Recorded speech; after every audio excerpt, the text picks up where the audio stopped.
Friend देखिए हम लोग एक नाच गीत चल रहे हैं, गाने कैसा लगे आप लोग जरूर बताना।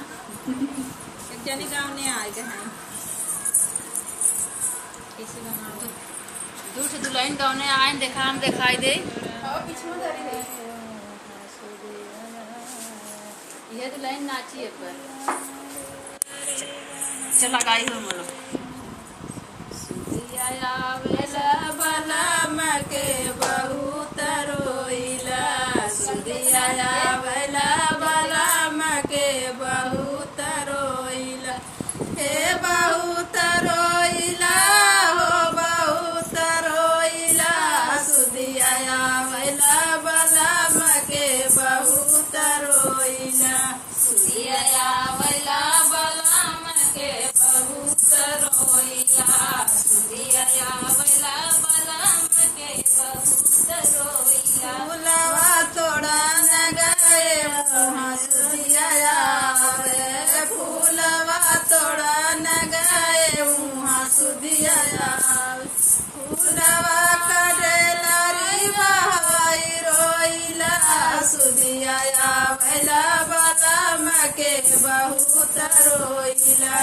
सुदिया वेला बलम के बहुत रोइला सुदिया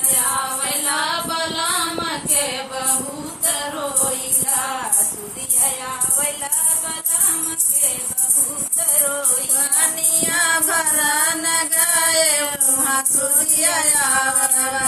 पानिया भरा न गए वहाँ सुदिया घड़ी लायले जुरी पटकी रोइला सुदिया वेला बलम के बहुत रोइला सुदिया वेला बलम के बहुत रोइला सुदिया वेला बलम के बहुत रोइला सुदिया वेला बलम के बहुत रोइला बहुत रोइला बहुत रोइला सुदिया वेला बलम के बहुत रोइला सुदिया वेला बलम के बहुत रोइला रोटिया बेला न गए वहाँ सुदिया रोटिया बेला न गए वहाँ सुदिया चौका पे बेला ना पटकी रोइला सुदिया वेला बलम के बहुत रोइला सुदिया वेला बलम के बहुत रोइला सुदिया वेला बलम के बहुत रोइला सुदिया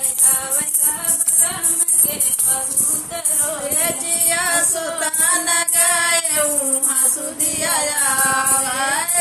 जिया सुता न गए वहाँ सुदिया अरे ताकिया उलटी पलटी रोइला सुदिया वेला बलम के बहुत रोइला सुदिया वेला बलम के बहुत रोइला सुदिया वेला बलम के बहुत रोइला सुदिया वेला बलम के बहुत रोइला से बहुत रोइला हो बहुत रोइला